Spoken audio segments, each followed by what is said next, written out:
കപ്പലണ്ടി വറുക്കുന്നതൊക്കെ ഇപ്പോൾ എയർ ഫ്രൈയിലാണോ എന്ന് നമ്മൾ വിചാരിക്കും.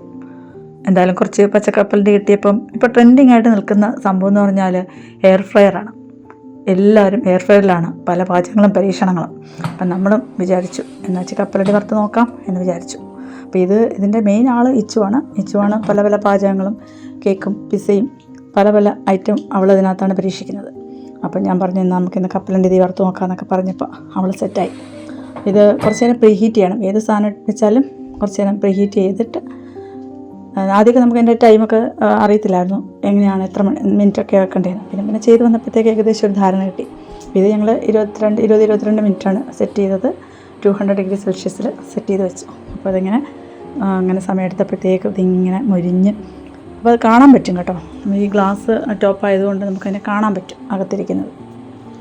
അങ്ങനെ ദേ കപ്പലണ്ടി ഇത് ഫ്രയർ ഓഫായി. കപ്പലണ്ടി ഇങ്ങനെ മൊരിഞ്ഞ് വരുന്നു. അപ്പോൾ നമ്മളത് തണുത്ത് കഴിഞ്ഞിട്ട് പാത്രത്തിലേക്ക് മാറ്റി.